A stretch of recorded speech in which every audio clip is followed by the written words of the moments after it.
이 시간에는 예수님의 살과 피는 한 분 하나님의 살과 피다라는 제목으로 함께 말씀의 은혜를 나누기로 합니다.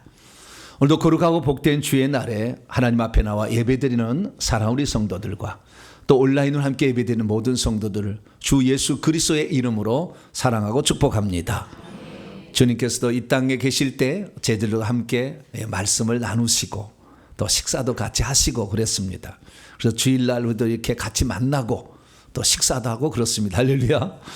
그래서 천국에서 이 잔치를 우리가 또 즐기게 될 텐데, 저는 과거에는 천국을 잘 몰라가지고 예수님만 잔치를 한 줄 알았더니 그러진 않더라고요. 큰 집을 가지고 있는 사람들은 자기 집에 초청을 해요. 그래서 그 집의 1층에 연회장으로 바뀌어요. 천사가 다 시중 들더라고요. 딱 들어서 끝도 갓도 없는 데서 딱 테이블이 놓여서 거기에 딱 천사들이 와서 음식을 다 준비하면은 손님들이 와요. 그때 초대한 사람이 오는데, 그래서 사독급의 이런 고위 이런 분들은 그런 집에서 이렇게 연회를 베풀어요. 그래서 천국에서 이렇게 잔치를 하는데 이게 교회하고 비슷한 거죠. 그래서 천국에서도 우리가 그 연회장에 함께 참여하고 기왕이면 더 충성하셔가지고 조그만 연회장이라도 만드시기를 바랍니다. 방 한 칸 내 들어갈 몸 하나 들어갈 그런 곳 말고, 이것은 천국에 들어간 사람치고 거저 얻은 사람 하나도 없습니다. 다 자기가 이 땅에서 땀 흘려 수고해서 얻었으니 얼마 남지 않는 이 세상의 지금 삶인데요, 여기서 충성하셔서 아름다운 집을 장만하는 저럼 되시길 바랍니다. 지난 2주간에 걸쳐서 저는 하나님이 누구신가에 대해서 지금 살펴보고 있습니다. 과거에는 여러 가지 다른 설교를 했습니다만, 하나님이 누구시고 그리고 그분이 지금도 무슨 일을 하고 계시는가에 관하여 집중적으로 얘기한 적은 없었어요. 그래서 이번에 이제 집중적으로 얘기하면서 하나님에 관하여 우리가 잘못 알고 있었거나 알지 못했던 사항을 점검하고 있는데, 날마다 새벽마다 이 말씀 잘 들으시고, 그래서 여러분의 신앙의 대상을 정확히 알고 섬기는 복된 자가 되길 축원합니다. 성경은 하나님을 섬겼던 사람들의 흔적들을 써놓은 거예요. 약 1000여 명의 사람들이 인생을 살아갔던 것을 써놨어요. 그래서 우리가 믿는 하나님은 성경에 기록된 그 하나님이어야 합니다. 우리 조상들이 알려준 그런 신을 믿는 게 아니라 성경에 기록된 그 신을 믿어야 되니까, 우리가 믿고 있었던 신이 얼마나 잘못되었는지를 빨리 알아야 되죠. 그래서 그 조상신을 섬기던 것을 하나님을 섬기는 것으로 바꾸는 게 아니라 하나님을 제대로 섬겨야 되는 거예요. 할렐루야. 그것은 성경에 기록이 돼 있어요, 그 말이죠. 그래서 성경을 모르면 미신 잡신을 섬기는 거예요.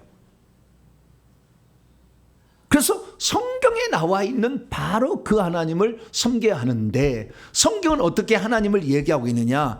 구약에 보니까요, 처음에는 엘로힘 하나님이 말씀하셨다가, 그 다음에는 여호와 하나님이 말씀하셨다가, 그 다음에는 여호와께서 말씀하셨다가, 그리고 사사기에 넘어가면은 만군의 여호와께서, 이제 사무엘상부터죠. 사무엘상부터 만군의 여호와께서 말라기까지 말씀을 하세요. 그리고 말씀을 하면 말씀만 하신 게 아니라 말씀하시고 창조하시고 무슨 일을 하셨는데, 그대로 끝난 것이 아니라 신약에 들어왔던 그 여호와라는, 만군의 여호와라는 이름이 한 번도 안 나오는 거예요, 신약 성경에. 그렇게 그냥 맨날 만군의 여호와께서 이같이 말씀하시니라, 맨날 여호와께서 나 위에 다른 신 없다 막 그러셨는데, 갑자기 신약 성경에 들어와서는 여호와라는 말이 한 번도 안 나오는 거죠. 그리고 예수 그리스도의 탄생의 기사가 나오면서 예수님의 공생애로 바로 이어지게 되는데, 30세쯤 되었을 때 예수님이 요단강에 가서 세례 요한에게 세례를 받으시는데 하늘에서 음성이 들렸죠. 이는 내 사랑하는 아들이요 내 기뻐하는 자라. 할렐루야. 그러면 하늘에서 말하는 음성은 누구예요? 아버지겠죠. 왜냐하면 이는 내 사랑하는 아들이라고 예수님이 했으니까. 그래서 드디어 하나님이 아버지와 아들로, 구약의 여호와께서 아버지가 되셨구나 라는 걸 이제 우리는 감지를 하는 거죠. 그 얘기를 통해서 하나님의 아들을 보냈다고 하고 하늘에서 음성이 들렸으니까 하늘에는 아버지가 계시고 이 땅에는 예수님이 계셨구나. 그래서 예수님 뭐 한가를 보자 찬찬히 봤더니 결국에 십자가에서 인류의 죄를 대속해서 돌아가시는 거예요. 그리고 죽으시기 전에 주님 뭐라고 얘기하시냐면은 제자들에게 내가 떠나가는 것이 너희에게 유익이라. 내가 떠나가지 아니하면 보혜사 성령이 너희에게로 오시지 아니할 것이요 내가 떠나가면 그를 너희에게 보내리니 이렇게 약속을 하신 거예요. 그러면서 조금 있으면 나를 보지 못하겠지만 또 조금 있으면 나를 보리라. 그러니까 예수님이 보혜사로서 다시 오신다라는 것을 암시해 주는 말을 던져주는 거죠. 그래서 우리는 성경에 보니까 이분이 결국에 구약에는 여호와가 하나님이셨는데 신약에 보니까 예수님이 도마의 고백을 보니까 나의 주 나의 하나님 하니까 예수님도 하나님이고 나중에 성령도 이 사도행전 5장에 보니까 아나니아 삽비라가 돈을 다 낸 것처럼 속였는데 이는 성령을 속였는데 하나님을 속였다고 하거든 베드로가. 그래서 성령이 곧 하나님이구나 라는 사실도 알게 되죠. 그래서 우리는 성경에서 아버지와 아들과 성령을 보게 되는데 이 셋을 하나님이라고 한다고 그러죠. 그러면 우리는 세 하나님을 생각할 수 있잖아요. 성부와 성자와 성령에 관하여 세 하나님에 대해서 생각할 수 있는데 하나님은 셋이 아니라 한 분이다 라고 우리가 믿어야 된다고 교회에서 들었다는 거죠. 그럼 이것을 어떻게 셋이 어떻게 하나냐 그 말이죠. 이것을 어떻게 조화롭게 할 것이냐 이런 문제가 상당히 대두되었습니다. 그래서 초대교회에서부터 이 목사들 이 말씀을 전하는 증언자들이 이것을 어떻게 설명을 해야 될 것인가 그래서 여러 설명을 했어요. 그 설명이 지금 제가 말하는 위대한 교부들의 설명이에요. 자, 하나님은 누구냐? 하나님은 태양이다. 한 분 하나님은 태양인데 이 한 분 하나님이 빛을 비추시고 그 다음에 태양으로부터 열이 나오고 광선, 자외선, 적외선, 광선이 나온다. 하나님은 한 분이지만 빛으로도 오시고 그 다음에 열로도 오시고 그 다음에 광선으로도 오셨으니까 이 셋은 하나다. 이렇게 설명을 했어요. 이 설명은 맞을까요? 틀릴까요? 틀린 거예요. 이 해설이 틀린 거예요. 왜 틀렸느냐? 하나님은 셋이 하나이기도 하지만 하나도 한 분 하나님이에요. 따로 나눠 있어도 한 분 하나님이에요. 근데 자, 태양을 봅시다. 태양이 있는데 빛은 태양이 아니에요. 태양이 일부분이지. 열도 마찬가지잖아요. 그래서 열이 예수님이다. 빛은 하나님이다. 광선은 성령이다. 이게 표현하는 것은 틀린 거죠. 왜? 광선이 하나님 자신의 모든 것을 포함하지 않잖아요. 태양은 하나 다 포함하고 있겠지만 그걸 가지고 있겠지만 광선은 포함하지 않는다 이거지. 열이 태양의 전부를 표현해 주지 않는다는 거죠. 틀린 설명이었어요. 그래서 또 어떤 사람이 또 신학자가 또 얘기를 했어요. 위대한 신학자가 얘기한 거예요. 뭐라고 얘기했느냐? 하나님은 나무와 같다. 뭐라고요? 한 분 하나님은 나무와 같아서 나무는 뿌리가 있고 줄기가 있고 열매를 맺는다. 뿌리는 성부, 줄기는 성자, 열매는 성령이다. 그래서 이 한 나무이듯이 셋이 떨어져 있지만 한 나무이다. 그래서 우리는 한 분 하나를 믿어야 된다. 맞을까요? 틀릴까요? 이것도 틀린 거예요. 왜냐하면 뿌리 자체를 나무라고 다 말할 수는 없잖아요. 하나님 한 분의 모든 속성을 다 가지고 있지 않아. 아시겠죠? 따로 떨어져도 한 분, 따로 떨어져도 하나님이고 셋이 합쳐도 하나님이어야 되거든. 그런데 이 설명은 그렇게 안 돼요. 그렇기 때문에 이 한 분 하나님을 설명하는 것이 어려웠어요. 그래서 많은 사람이 나중에는 뭐냐면은 믿어라 그냥. 뭐라고요? 믿어라 그냥 믿어라. 왜 믿어야 됩니까? 하나님은 신비다. 뭐라고요? 하나님은 신비니까 그냥 믿어라 이렇게 한 거예요. 그런데 지금 생각해서 보면 그것은 그때는 역시 지혜와 계시의 영이 작았던 거죠. 지금 이제는요 완전한 말을 들을 수가 있어요. 제가 그랬어요. 이번에 제가 하나님께 신론을 강의를 하면서 제가 하나님을 어떻게 설명할까요? 그랬더니요 성령이 지혜를 팍 주는 거예요. 어떻게 지혜를 주느냐? 이렇게 한 거예요.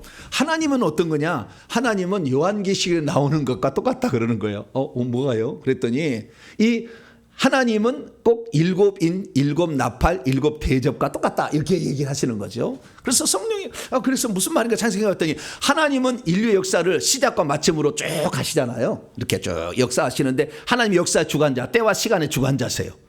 그래서 인을 떼시면서 지금 가시는 거죠. 마지막 일곱 번째 인을 떼게 되면 주님이 오시는 거잖아요. 근데 7번째 인을 뗐더니 7번째 인 속에는 7 나팔이 들어있었어요. 그래서 첫 번째, 두 번째, 세 번째, 네 번째 때는 네 마리의 말이 막 달려가다가 5번째 인을 때는 순교자의 호소, 6번째 인을 때는 해와 달과 별들의 이상. 그리고 주님이 오시는데 7번째 봤더니 7번째 인을 봤더니 7 나팔로 구성되어 있는 거예요. 그 7 나팔을 봤더니 첫째, 둘째, 셋째, 넷째는 지혜 강천, 자연을 치는 재앙이었고 5, 6, 7번째 나팔은 사람을 치는 재앙이었어요. 그런데 이 7개의 나팔은 7번째 인 안에 들어있었던 거죠. 그러니까 하나님 한 분이신데 그 한 분에게서 예수님이 나온 거예요. 그러니까 예수님은 한 분 하나님의 표현인 거죠. 한 분 하나님부터 나온 하나님이지 이게 따로 있는 게 아니라 그 말이에요. 아시겠죠? 이해가 좀 되시죠? 그래서 7개 나팔이 울려 퍼있는데 마지막 7번째 나팔은 또 보니까 나팔을 보니까 7개 대접으로 되어 있는 거예요. 그래서 각 대접이 또 어떤 그 역할을 하는 거예요. 그래서 이러듯이 마찬가지로 하나님은 한 분이신데 그 한 분이 계속 일하시고 끝까지 오메가까지 하나님 얘기하시는 거예요. 그런데 중간에 하나님이 어떤 목적을 위해서 아들로 오신 거죠. 아들로. 근데 아들로 오셔서 그 사명을 다 완수하실 무렵에 또 성령을 보내준다 그런 거죠. 그래서 7 대접이 나오듯이 성령이 오신 거예요. 그러니까 우리가 한 분 하나님, 우리가 믿고 있는 성경의 하나님을 표현한다면 우리가 그동안에는 잘못 알고 있었던 게 있었던 거죠. 그래서 이제는 제대로 하려면 이 비유를 잘 생각하시면 이해가 되실 줄로 믿습니다. 그래서 우리 하나님 한 분은 과거에는 어떻게 설명했냐면 이렇게 설명했어요. 하나님이 한 분이신데 예수님도 하나님이시고 성령님도 하나님이신 이유는 뭐냐? 예수님을 천천히 살펴보니까 하나님으로서 가지고 있는 속성들을 가지고 있더라. 스스로 계신다, 자존, 전지전능하다, 무소부재하다, 영원 불변하신다. 이 4가지 속성이 하나님만 가지고 있는 신적 속성인데 예수님을 보니까 이 4가지가 다 있더라. 그래서 예수님도 하나님으로 봐야 된다. 이런 거였고 과거의 설명입니다. 그 다음에 성령님도 마찬가지로 하나님을 속인다고 했는데 성령을 속였으니 성령도 하나님이다. 이렇게 해서 이제 성부, 성자, 성령이 하나님이라고 설명을 해왔는데 이 설명은 틀린 건 아니지만 이 설명은 우리로 하여금 더 하나님을 어렵게 만들 수가 있어요. 왜? 새 신으로 믿을 위험성이 있다고 말해요. 이렇게 설명하면 새 신으로 신이 3개잖아. 이렇게 예수님도 하나님, 하나님도 하나님, 성령도 하나님 이렇게 새 신으로 섬길 위험성이 있다고 말이죠. 그래서 우리가 이 하나님을 제대로 알려면 하나님이 왜 셋으로 나타날 수밖에 없었는지를 알아야 되는 거예요. 우리로 하여금 삼위일체 하나님을 이해하지 못하도록 하기 위해서 복잡하게 하나님이 한 게 아니라 왜 하나님이 아들로 오셔야 했으며 왜 성령으로 오셔야 했는지를 알게 되면 이게 쉽게 풀어질 텐데 그것은 결국에 우리 인간을 위한 거예요. 다른 게 아니에요. 우리 인간을 위해서 하나님이 삼위로 나타난 거예요. 그래서 그 경륜을 정확히 알았다고 한다면 금방 하나님을 한 분으로 이해했을 텐데 그렇지 않냐고 예수님도 하나님이니까 아들도 하나님이다. 이렇게 해서 아들도 하나님이고 영도 하나님이니까 셋은 하나님이다. 이렇게 하니까 어떻게 돼요? 나중에 아버지 하나님이 있으니까 어머니 하나님도 있다. 이런 식으로 가는 거죠. 그래서 이단이 생기는 거예요. 둘이 있고 셋이 있으면 넷은 왜 없어요? 얼마든지 가능하지. 네. 그래서 그렇게 가는 겁니다. 그래서 지금 어머니 하나님 얘기한 데 있어요, 없어요? 있죠. 그렇게 나가는 거예요. 잘 모르니까. 그래서 한 분 하나님이 왜 아들로 오셔야 했는지 그러면 안상홍이 하나님 되겠어요, 안 되겠어요?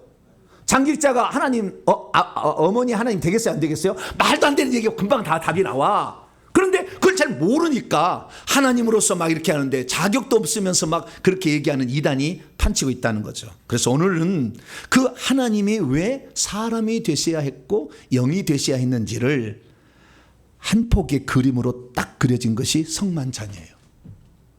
그래서 오늘 성만찬에 대해서 제가 말씀을 드리면 왜 하나님이 삼위일체로 역사하실 수밖에 없었는지 그 이유가 나옵니다. 오늘 그 이유를 통해서 오늘 성찬식에 정말 깊은 마음에 하나님의 함께 하심이 있게 되기를 바랍니다. 자, 오늘 본 말씀 어떤 말씀입니까? 예수께서 유월절 식사 중에 제자들에게 떡을 떼어 주시면서 받아 먹으라. 이 떡은 내 몸이라 이렇게 말씀하셨다는 거고요. 잔을 주시면서 마시라고 하실 때 포도주는 죄사함을 얻게 하려고 많은 사람을 위하여 흘리는 나의 피, 언약의 피라 이렇게 했다는 거예요. 왜 주님께서는 자신의 몸을 제자들에게 떡으로 비유하여 말씀하신 것일까요? 예수님 왜 자신의 피를 포도주로 비유하여 말씀하신 것일까요? 예수님의 성만찬 예식은 어떻게 되어서 삼위일체 하나님의 신비를 설명해 주는 완벽한 그림이라고 말할 수 있을까요? 오늘 본 말씀은 예수께서 이 땅에 오셔서 돌아가시기 하루 전날 밤에 제자들과 함께 마지막 저녁 식사를 하시면서 그들에게 유월절 식사를 하루 전에 준비케 하시고, 당신은 유월절 양으로 돌아가시려고 구약 때부터 지켰던 유월절 식사를 하루 전에 준비시킨 다음에 유월절 식사 때 나온 떡과 포도주를 의미를 다시 설명해 준 거예요. 재정을 한 거예요. 새로운, 이게 그냥 무교병 떡이 아니고 포도주가 아니다. 이 떡은 내 몸이고 이 잔은 내 피다라고 설명해 주심으로 예수님이 이 땅에 왜 육신을 입고 오셨는지를 영원히 기억하도록 하기 위한 시청과 교육을 하신 거죠. 그래서 오늘은 그 의미를 알아봐야 됩니다. 그래서 그 의미는 뭐냐? 결국에 이 떡을 떼어주면서는 내 몸이다라고 말씀하시고, 잔 포도주를 따르면서 포도주를 마시라고 할 때는 이것은 나의 피다라고 얘기했다는 것입니다. 믿음이 있어도 성찬의 의미를 잘 모르면 예수께서 먹으라고 주신 떡이 무엇을 의미하는지 잘 모릅니다. 믿음이 있어도 성찬의 의미를 잘 모르면 예수께서 마시라고 준 포도주가 무엇을 의미하는지 잘 모릅니다. 믿음이 있어도 성찬의 의미를 잘 모르면 예수께서 왜 유월절 식사를 성만찬으로 바꾸셨는지를 잘 모릅니다.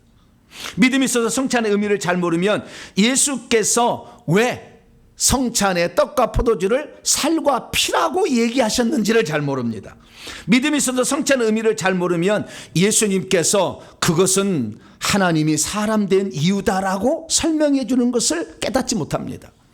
믿음이 있어도 성찬의 의미를 잘 모르면 예수님의 살과 피가 인류를 위한 어떤 것임을 설명해 주고 있는데 그것을 깨닫지 못합니다.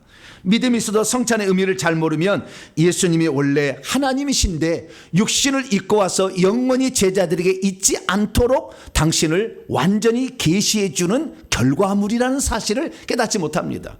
그러므로 저와 여러분들은 이 성만찬 예식을 통하여 하나님이 우리에게 들려주시기 하는 하나님이 육신을 입고 오신 가장 근본적인 이유가 무엇인지를 정확히 깨달아서 그 놀라운 혜택을 누리고 사는 복된 성도가 되기를 축원합니다. 왜 성만찬에는 그러면 삼위일체 신비가 들었다고 말할 수 있을까요?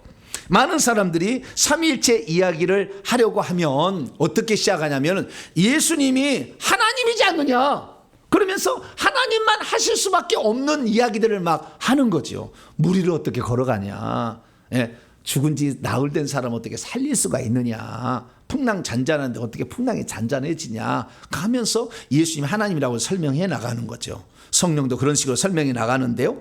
그런데 좌우지간 하나님이니까 우리는 셋이지만 셋은 삼신론으로 가는 거니까 그렇게 믿으면 안 되고 하나로 믿어야 된다, 이렇게 이제 교회에서는 가르치는 거죠. 그런데 우리가 이 삼위일체 하나님의 신비를 알려면 이 성만찬의 의미를 제대로 알면 다 알 수가 있는 거예요. 왜냐하면 예수님이 이 땅에 오셔서 주려고 하시려고 하시는 한 분 하나님의 계획을 성만찬에다가 마지막으로 투영하셔가지고 얘기를 하셨기 때문에 그러는 거예요. 그래서 이 성만찬의 의미를 우리가 제대로 이해한다면 하나님이 왜 세 분으로 나타날 수밖에 없었는가, 그 이유를 알게 되는 것이죠. 그 이유는 첫째, 하나님이 왜 예수님으로 나타나셨고 성만찬 때 예수님이 떡과 포도주를 주셨는가, 그 이유는 하나님이 이 땅에 오신 이유가 똑같은 거예요. 첫째는요, 우리의 속죄를 위한 거예요.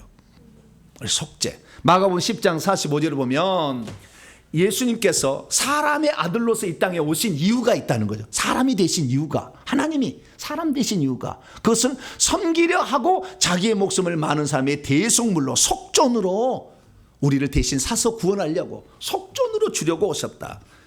사도 바울도 디모데서 2장 5절 6절에 하나님은 한 분이요, 하나님과 사람 사이에 중보자도 한 분인데 사람으로 나타나신 예수 그리스도인데요, 그분이 모든 사람을 대신하여 자기 자신을 대속물로 주려고 오셨다. 그래서 하나님이 이 땅에 사람이 되신 이유는 자신의 몸을 대속물로 주려고 우리의 죄를 용서해 주시기 위하여. 할렐루야. 그러면 죄는 어떻게 용서해 줄 수가 있느냐? 그것은 피 흘림으로 가능하다고 그랬어요.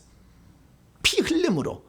히브리서 9장 22절에 율법을 따라 거의 모든 물건들이 피로써 정결함을 입듯이 피 흘림이 없이는 용서가 되어지지 않는다, 이렇게 말씀하신 거예요. 그래서 하나님은 피가 없으니까, 영이니까 피 흘리기 위해서 어쩔 수 없이 사람이 된 거죠. 왜? 우리의 죄를 속죄하기 위해서. 그러니까 하나님이 한 분이었다가 이 위 아버지와 아들로 나타날 수밖에 없는 것은 우리의 속죄를 위해서 부득이하게 취한 조치다. 할렐루야.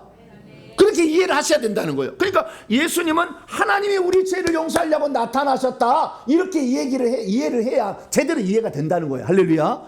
두 번째 이유는 뭐냐? 두 번째 이유는 뭐냐면 그분이 우리에게 당신의 생명을 나눠줘 가지고 하나님의 아들들이 되게 하고 하나님의 상속자가 되게 하기 위하여 예수님이 죽어서 영이 되신 거예요.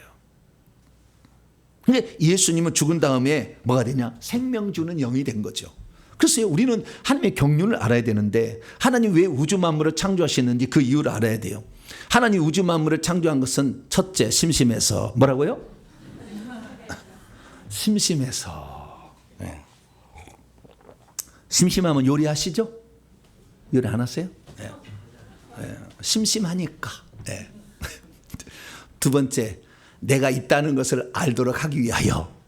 그건 좀 의미가 있겠죠? 예. 근데 그걸 어떻게 하냐? 자, 하나님이 왜 천지 만물을 지었느냐? 성경은 봅니다. 이사야 45장 18절 보면 한 분이신 여호와께서, 나 외에 다른 신이 없다는 여호와께서 뭐라고 하냐면은, 내가 하늘들을 창조했다. 나는 하나님인데, 엘로힘인데 내가 하늘들을 창조했고, 그리고 땅도, 이 지구도 창조했다. 빚고 만들었다. 그리고 혼돈하게 만들지 아니하고 창조했다. 그리고 사람으로 거주하게끔 이것을, 땅을 만들었으니 나 여호와 나 외에 다른 신이 없다, 이렇게 이야기한 거예요. 그러니까 하나님이 우주 만물을 만드신 이유는 뭐냐면요, 사람으로 거주하게 하려고 그런 거예요. 그러니까 사람이 살 수 있는 환경을 만들기 위해서 우주, 지구, 우주 천지 만물을 창조한 거예요. 그래서 사람을 어디다 두셨느냐 찬찬히 보니까 에덴 동산에 두는 거예요. 지구의 에덴 동산에. 왜 에덴 동산에 찬찬히 보니까 한 중앙에 두 가지 나무가 있어. 하나는 선악, 하나는 생명나무. 두 가지 있어. 선악나무는 하나 이 자유지가 있다는 거잖아요. 먹을 수도 있고 안 먹을 수도 있다. 이게 자유지를 가르쳐 주는 것이고, 생명나무는 하나님께 그 생명을 우리에게 주시려고 그게 쉽게 따먹도록 갖다놓은 거죠. 그래서 하나님은 생명과를 따먹지 말고, 생명과를 따먹지 않아요. 거꾸로 했네. 선악과는 따먹지 말고 생명나무의 실과는 따먹어라. 생명나무는 내가 생명을 줘서 너를 하나님 내 자녀가 되게 하고 상속자가 되게 하려니까 따먹어라 했는데, 선악은 따먹지 말라고 그랬어요. 아직 때가 안 된 거예요. 왜냐하면은 생명이 없는 상태에서 선악을 취해버리면 선인지 악인지 구별을 못해서 악을 행할 수 있어요. 예수님은 생명을 가지고 있었기 때문에 악을 할 수가 없어요. 그래서 생명을 취하기 전에 선악을 따먹지 마라. 따먹으면 정령 죽어. 벌을 주신 거예요. 그런데 인간은 범죄했죠. 그래서 그 죄로 말미암아 영혼이 죽을 수밖에 없었기 때문에 하나님께서 인간을 버릴 수가 없었어요. 그래서 대신 죽어서 그 죄값을 지불하려고 하나님이 사람 되어 피 흘릴 사람으로 오셨습니다. 그리고 그 자기 안에 있는 예수님의 생명을 우리에게 나눠주기 위해서 생명 주는 영이신 성령이 되셨어요. 할렐루야. 그래서 우리는 이 생명 주는 영이신 보혜사 성령을 통하여 하나님의 생명을 받아서 하나님의 자녀가 되는 줄로 믿습니다.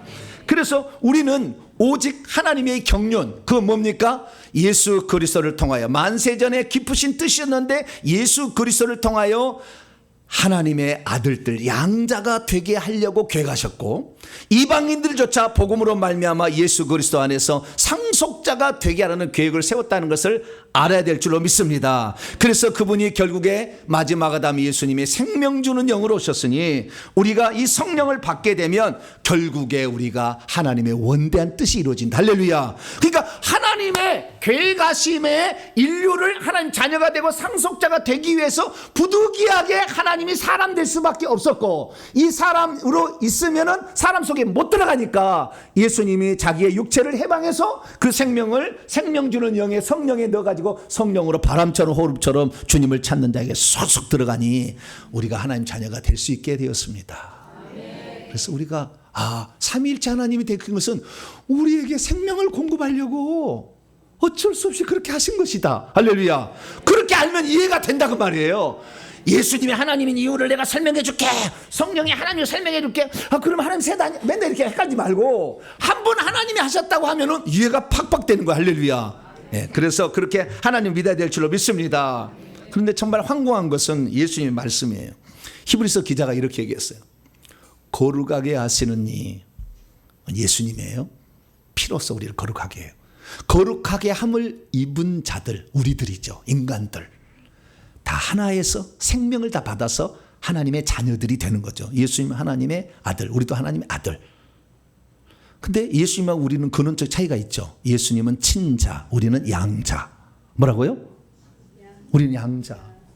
근데 그 차이를 모르고요, 사람이 하나님 된다고 주장하는 사람도 있어요. 큰일 날 일이지. 우리는 하나님의 생명을 받아서 양자가 되는 겁니다.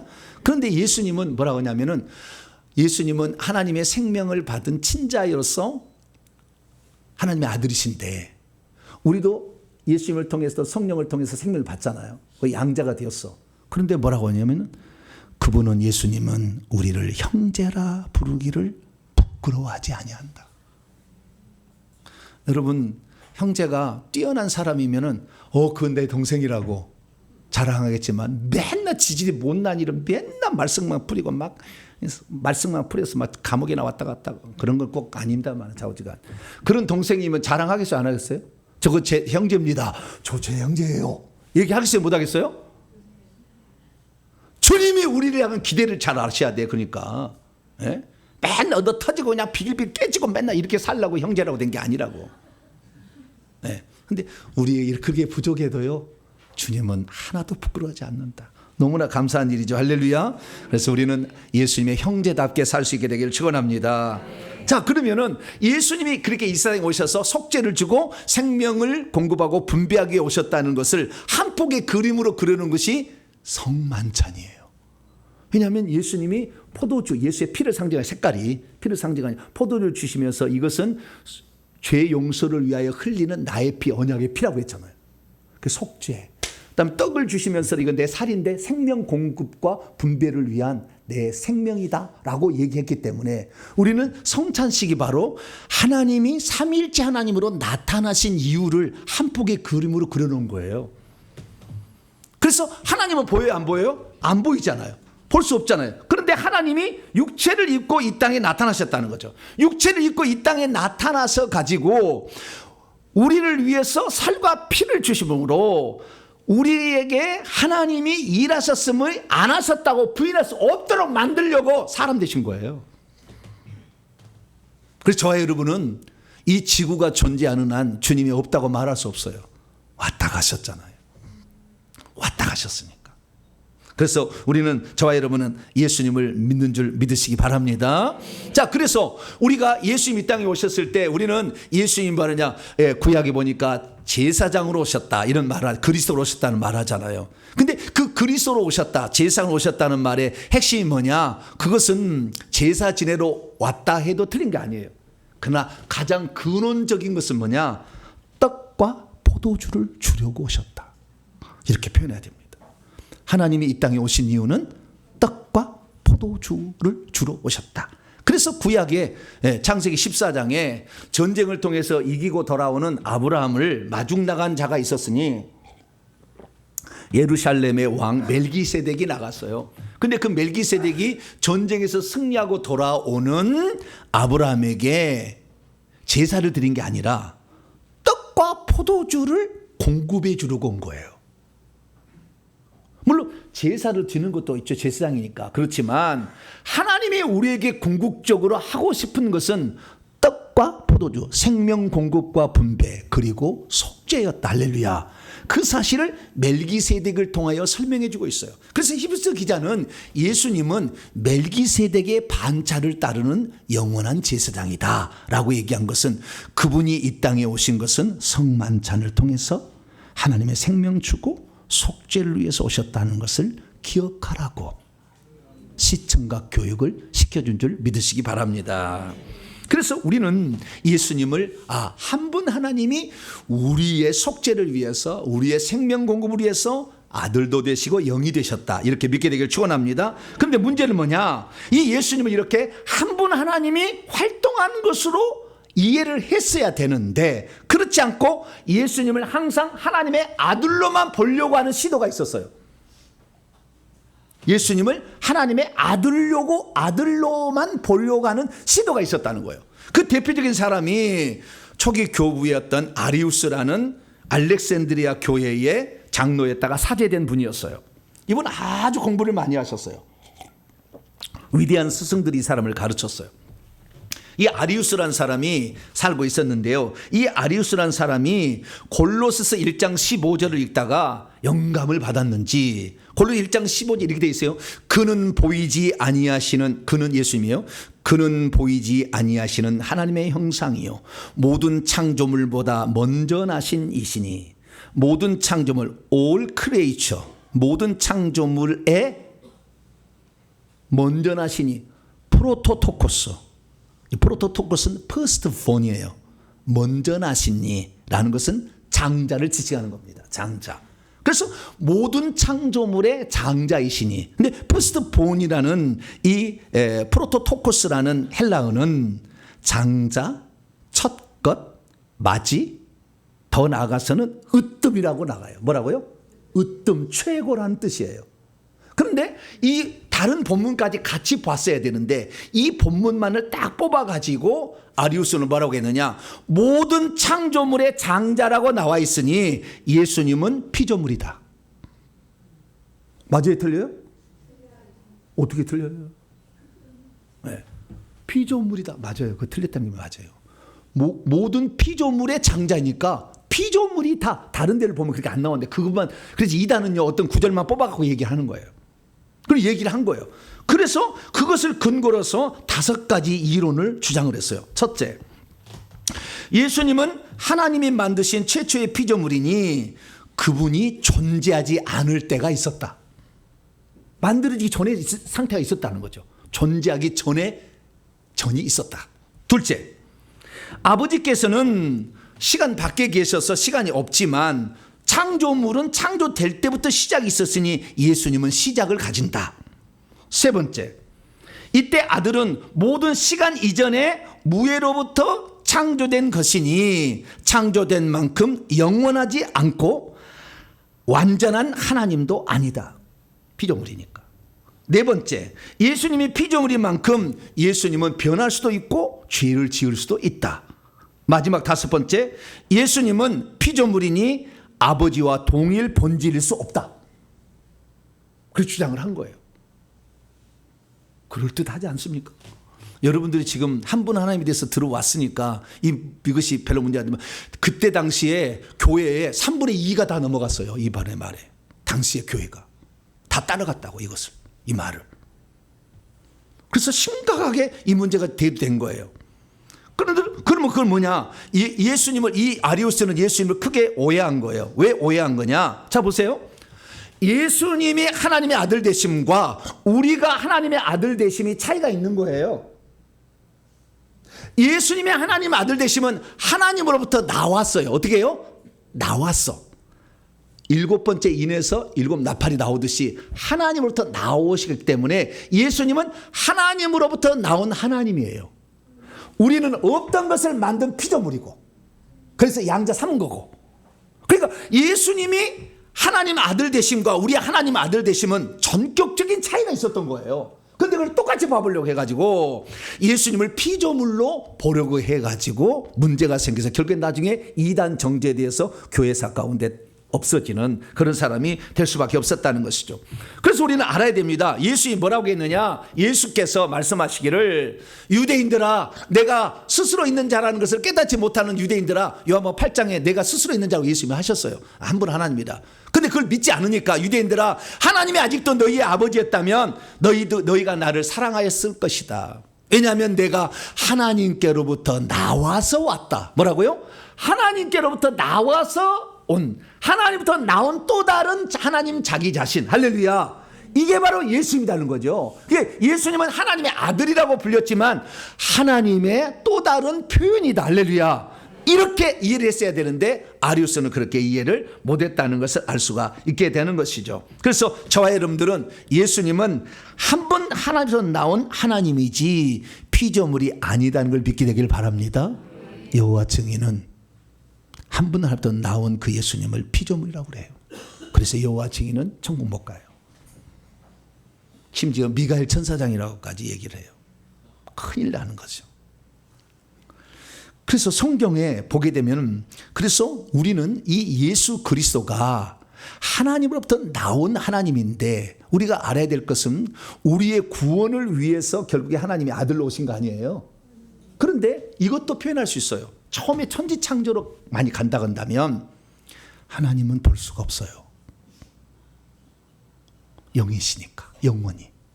그래서 하나님이 볼 수 있도록 자신을 나타낸 것, 이것을 아들이라고 하는 거예요.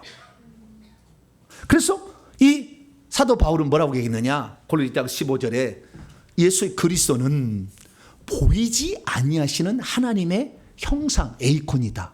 어떤 형상이다. 보이지 않는 것이 자기를 나타낸 분이다 라고 얘기를 했죠. 그래서 우리는 보이지 않는 분이 자기를 나타내신 그 예수 그리스도 안에서 만물이 창조되고, 그분은 시간 밖에 있으니까 항상 현재잖아요. 그 다음에 그분을 통하여서 우리가 창조되고 그분을 위하여 창조됐으니 하나님이 밖으로 나타내는 처음에 첫 것을 예수님을 통하여서 그 다음에 만물이 생성되잖아요. 그렇기 때문에 예수님은 모든 만물의 최고이셔. 할렐루야. 왜? 이분을 통해서 나왔으니까. 이분이 없이는 될 수가 없으니까. 그래서 우리는 예수님 피조물이 아니라 하나님으로부터 나온 하나님으로서 모든 만물의 것을 다 가지고 있는 최고의 지혜와 능력과 권세, 모든 것을 갖고 있는 하나님을 믿게 되기를 축원합니다. 그래서 한 분 하나님이 우리를 위해서 아들이 되셨고 결국에 이분이 우리를 위해서 죽었으니 우리가 예수님을 한 분 하나님으로 계속해서 고백할 수 있게 되기를 축원합니다. 그래서 성경 기자들은요, 그래서 예수님에 대해서 정확히 표현했어요. 사도 바울은 골로새 1장 15절에 그분은 보이지 아니하는 하나님의 나타남이다. 히브리서 기자는 히브리서 1장 3절에 하나님의 영광의 광채, 아파우가스마, 광채, 그 빛이 이렇게 비춰지는 것이다. 그래서 그 빛을 통해서 태양을 알잖아요. 그 다음에 그분의 하나님의 본체, 실체의 형상, 조각, 하나님이 있다는 것을 조각품처럼 그렇게 먼저 하나님이 나타나신 것이다. 이렇게 얘기를 하고 있고요. 빌립보서 2장 6절에도 사도 바울은 그는 근본 하나님의 본체이시다. 그래서 그분이 하나님의 본체를 우리에게 밖으로 표현해서 비로소 우리가 하나님을 볼 수 있게 되었다. 할렐루야. 그렇게 설명한다는 겁니다. 그렇기 때문에 우리가 예수님이 이 땅에 오셔서 육신을 입고 오신 이 모든 것은 하나님의 나타나심이에요. 할렐루야. 예수님이 피를 흘렸다는 것은 결국에 궁극적으로 보면 하나님이 피를 흘린 거죠. 아들이 피가 흘렸지만 결국에 하나님이 인간으로 나타나셔서 피를 흘렸었으니까 예수님이 흘린 피는 하나님의 피라고 할 수 있겠죠. 그렇게 말할 수 있는 거예요. 그래서 사도 바울은요, 한 번도 아들의 피라는 걸 얘기하지 않아요.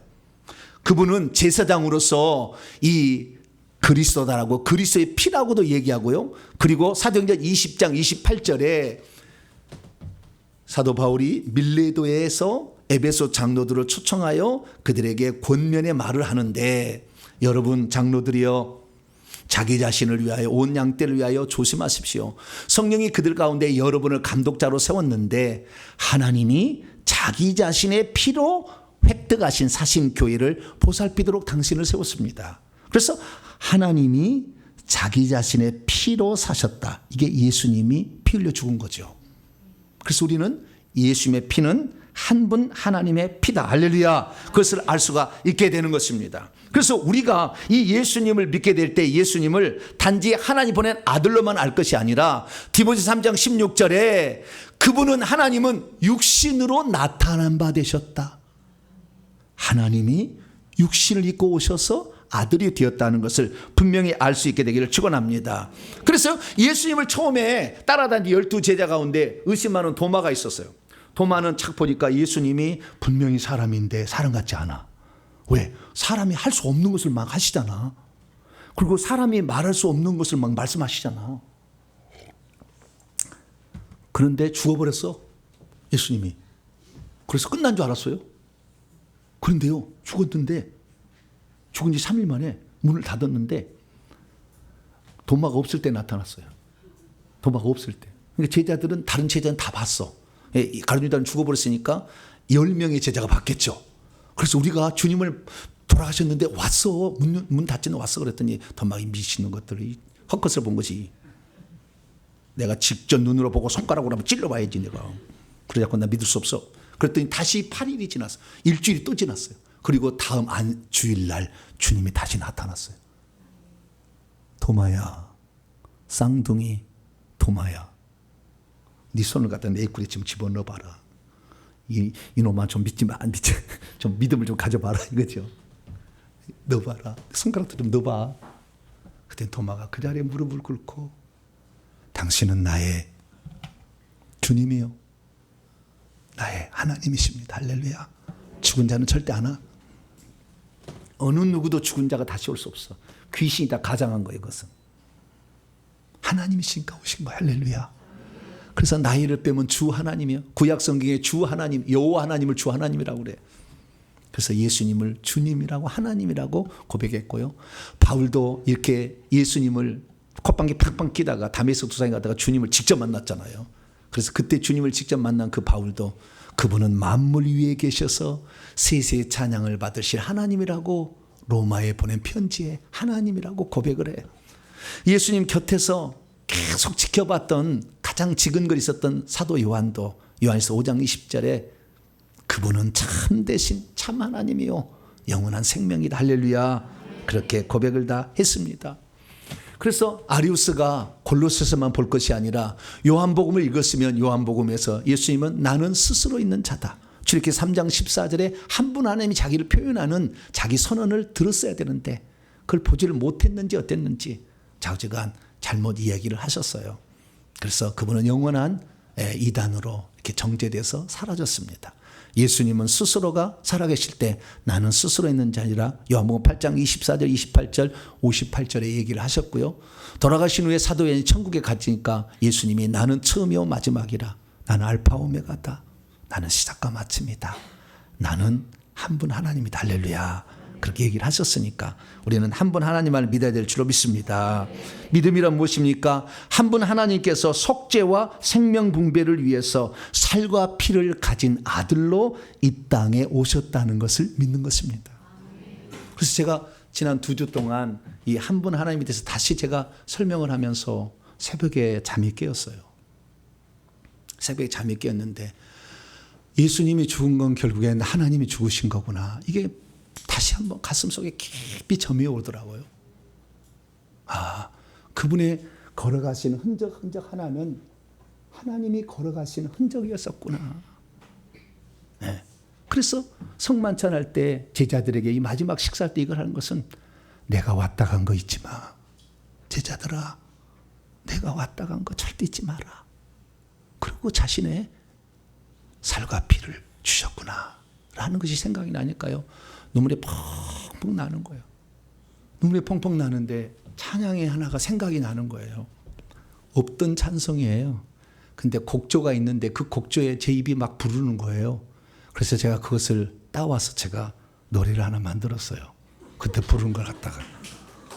자, 섬집 악이라는 곡인데요. 자, 1절 제가 먼저 찬송하도록 하겠습니다.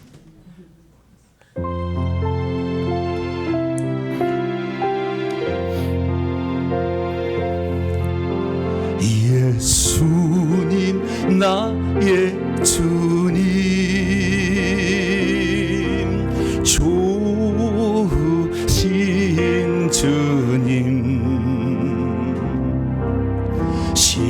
십자가 위에서 생명 주셨네. 하나님 날 위하여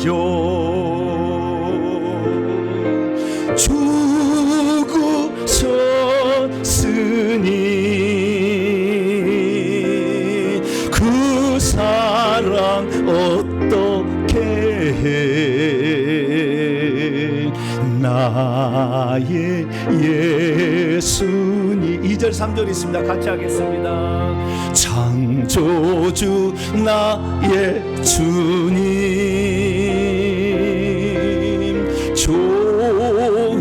좋으신 주님, 온 세상 날 위하여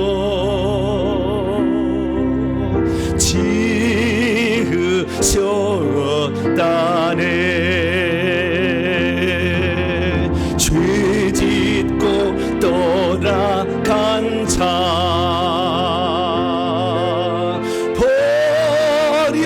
버려진 나를 안 잊고 오셨으니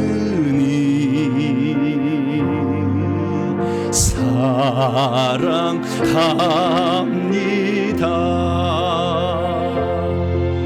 성령님 나의 주님,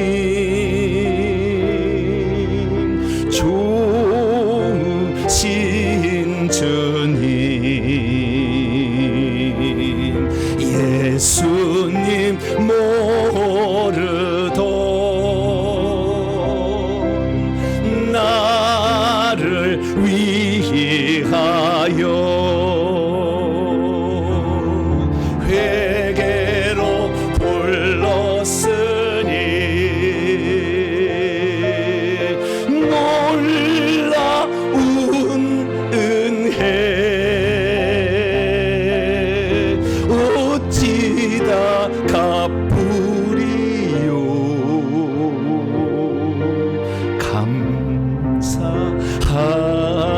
감사합니다.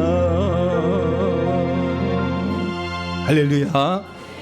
어찌다 그 은혜 갚으리요. 베개를 막 적시며 한참 울었어. 근데 이 가사가 막 생각이 만들어지는 거예요.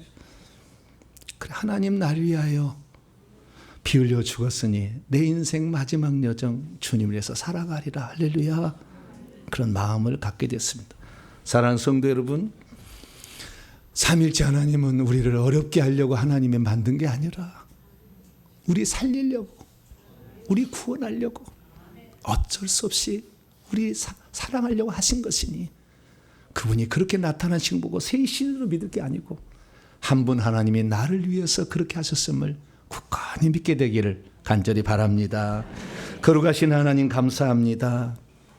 우리를 위하여 하나님이 이렇게 위대한 일을 하셨습니다. 영원토록 하나님의 이 사랑을 사람 되어 오신 것을 성찬 예식을 통하여서 잊지 않게 도와 주시옵소서. 우리 주 예수 그리스도의 이름으로 기도하옵나이다. 아멘.